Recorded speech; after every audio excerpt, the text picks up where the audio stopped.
Adrien Joly, je suis le conseiller du président, directeur du développement. Alors moi je connais bien la région puisque pendant 12 ans j'ai été le directeur du développement du MUSEM. Donc j'ai travaillé sur l'implantation du MUSEM et son développement sous la présidence de Jean-François Chounier. Et ça a été 12 ans formidables à implanter un musée national qui a eu un franc succès. Alors concernant le festival, ce qui a changé, et je pense qu'on le voit tout de suite, c'est cette magnifique placette qu'on a montée, qui est là pour améliorer l'expérience des festivaliers, ouverte 2 heures avant et 1 heure après. Et on a fait pour ça appel à tous les restaurateurs de la Roque, qui ont accepté de mettre des stands tout autour de cette petite placette qu'on a totalement aménagée. Et on voulait vraiment revoir cet accueil et donc créer ce moment pour qu'une soirée au festival soit évidemment, comme toujours, un moment d'écoute extraordinaire, mais également un moment de convivialité.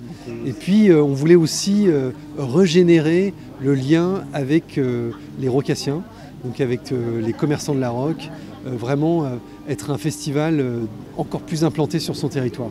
Qu'est-ce que vous avez envie que le public retienne d'une soirée ici à la Roque? Pour nous, je pense que cette soirée, évidemment, il y a ces moments musicaux et artistiques extraordinaires, et ça qui retrouve ça, qu'ils soient toujours absolument pas déçus par cet aspect-là, qui redécouvrent de nouveaux talents, mais aussi qu'ils aient une soirée dans ce magnifique parc, qu'ils aient le temps de se détendre, de profiter, de regarder ces magnifiques platanes, ces belles allées, et de se faire plaisir gastronomiquement, de partager leur ressenti du concert, de se retrouver en famille, entre amis, que ce soit vraiment une belle soirée complète.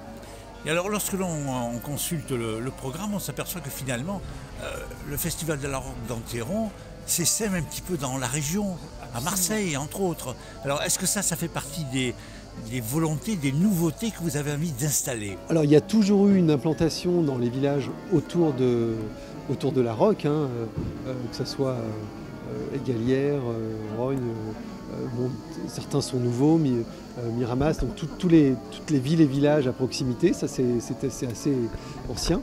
Et puis par contre, c'est vrai que cette année, grande nouveauté, on a envie de se tourner davantage vers les Marseillais, d'où cette date ce soir même à Marseille. Et ça a affiché complet au Palais du Pharo, donc toutes les places ont été vendues et c'est formidable. Et ça, c'est quelque chose à développer, ce lien avec Marseille, parce que Marseille, qui est la deuxième plus grande ville de France, n'a pas d'auditorium qui programme, à la différence de Lyon, de Strasbourg. Donc il y a un vrai besoin, je pense, et le public marseillais est demandeur de musique classique. Et je pense qu'on a vraiment quelque chose à développer. Et avec cette démarche, vous n'avez pas peur que le festival perde un petit peu son âme? Non, parce que le directeur artistique est le même, et c'est lui qui donne l'âme au festival. Et c'est vrai que c'est toujours un festival qui cherche à repérer, découvrir les nouveaux talents. C'est les meilleurs pianistes du monde entier, mais c'est les pianistes avant même qu'ils soient connus en général, et qui ensuite font des carrières extraordinaires.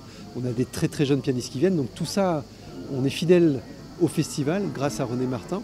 Et par ailleurs, voilà, il faut juste qu'on ait une expérience globale. Aussi, on s'est délocalisé. Cette année, on a fait toute une performance dans l'aéroport, donc dans des lieux insolites, pour faire découvrir la musique à des nouveaux publics qui sont là à proximité, qui ne connaissent pas forcément le festival, qui seraient peut-être intéressés, parce qu'il va falloir trouver les nouvelles générations, trouver tous les nouveaux arrivants sur ce territoire et faire que ce festival maintienne son niveau de fréquentation.